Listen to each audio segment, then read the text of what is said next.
네, 안녕하세요. 예, 반갑습니다.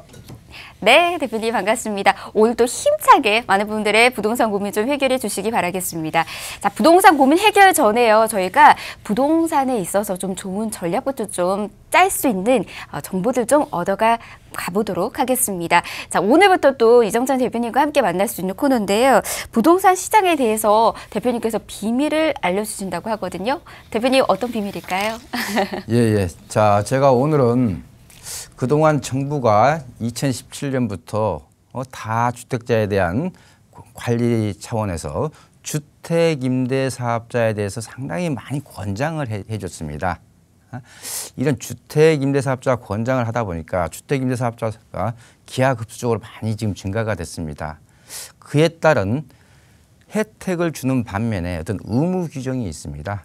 그렇기 때문에 이런 의무 규정을 갖다가 준수하지 못했을 때 어떠한 과태료라든지 어떠한 처벌 규정이 있는지 이런 부분들을 좀 짚어드리도록 하겠습니다. 자, 먼저 주택임대사업자 사후 등록 관리 방안이라 해가지고요. 이번 1월 9일 날 정부가 발표를 했었습니다. 이 발표된 내용을 가지고 제가 토대로 좀 말씀 좀 드리도록 하겠습니다. 자, 먼저 주택임대사업자 등록 현황을 좀 한번 보겠습니다.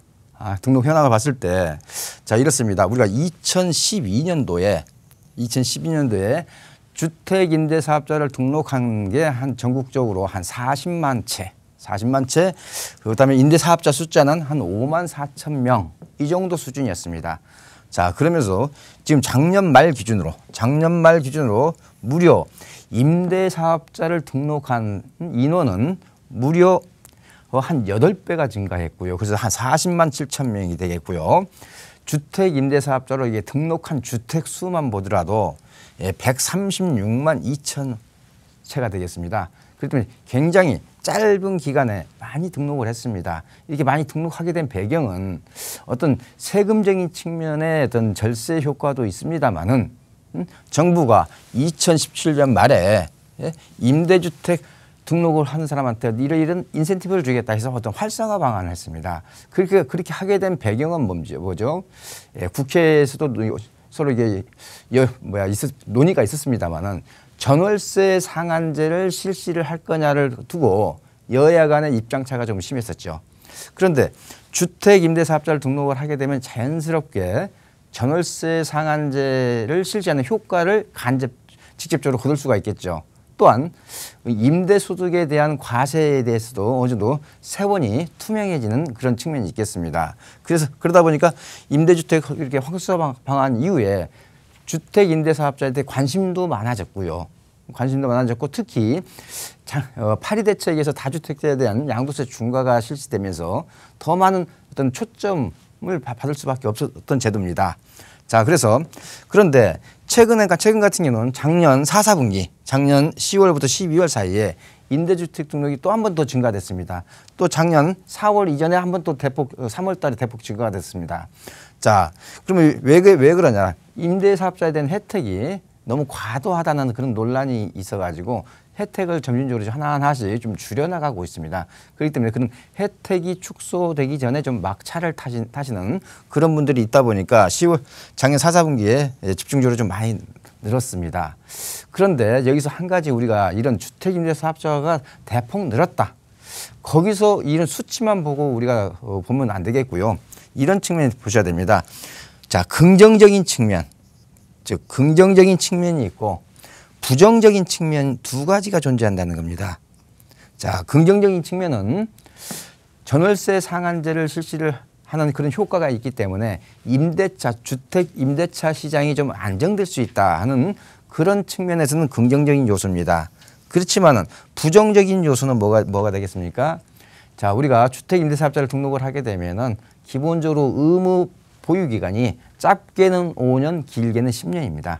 자, 그래서 이렇게 등록한 136만 2천 채가 등록을 했기 때문에 이 매물은 다시 공인중개사 사무실에 매물로 나올 때까지는 최소 5년 정도를 기다려야 된다는 거죠. 그러면 이게 매물이 잠기면은 그만큼 매물 거래량이 안 되다 보면은 가격에 이상 징후를 줄 수 있는 그런 부정적인 측면도 있다는 것을 우리가 알 필요가 있겠습니다.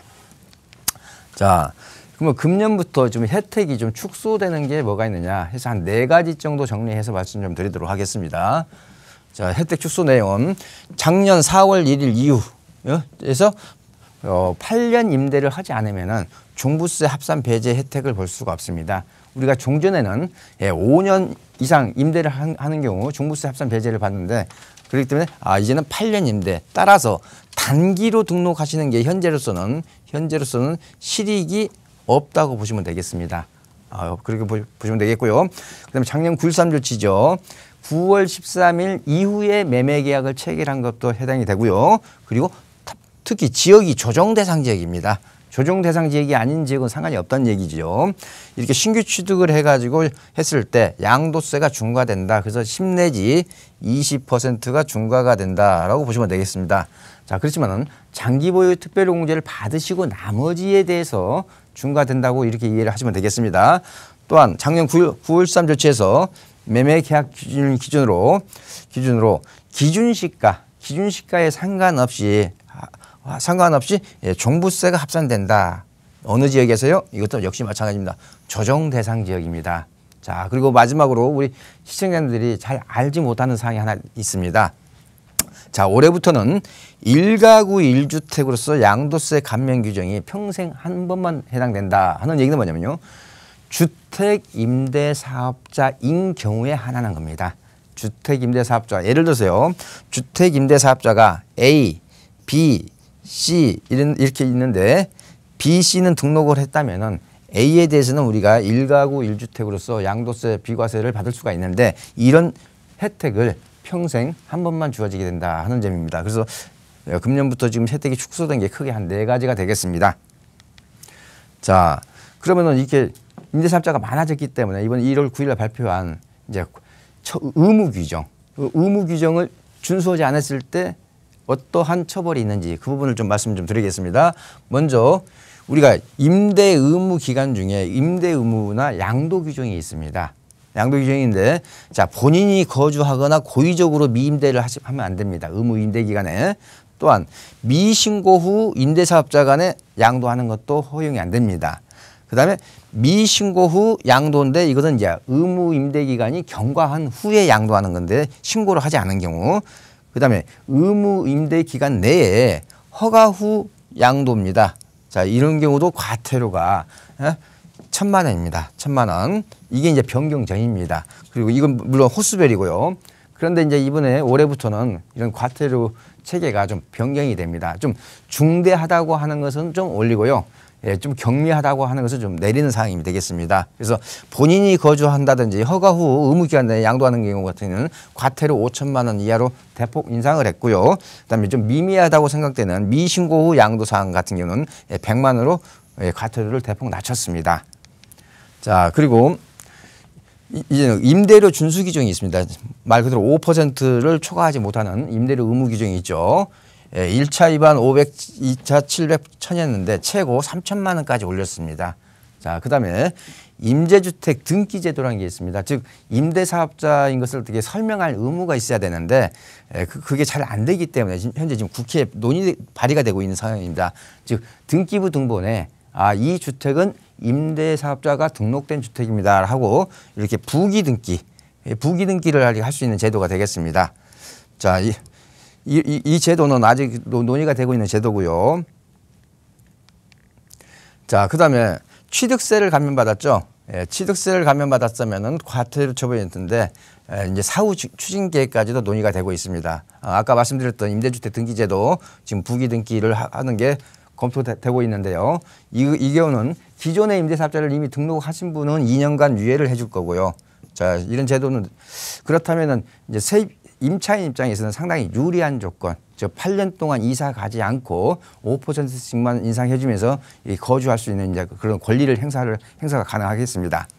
자, 설사 임대주택에 대해서 혜택이 좀 축소가 됐다 해도 저는 2가지 측면에서 여전히 매력적이라고 봅니다. 첫 번째는 자, 종부세, 양도세 중에서도요. 장기보유 특별공제 70%는 상당히 큰 혜택이라고 보여지고요. 또 재산세라든지 취득세 이런 부분 또한 건강보험료 80% 감면 같은 경우도 큰 혜택이 되겠습니다. 그렇지만 이 혜택보다 더 큰 장점은 뭐냐? 내가 정말 나한테 좋은 투자 기회가 왔을 때 장애물을 제거한다는 그런 측면에서 이런 주택임대사업자 제도를 10분 활용하시면은 부동산 투자를 하시는데 좋은 기회를 만들 수 있을 것 같습니다.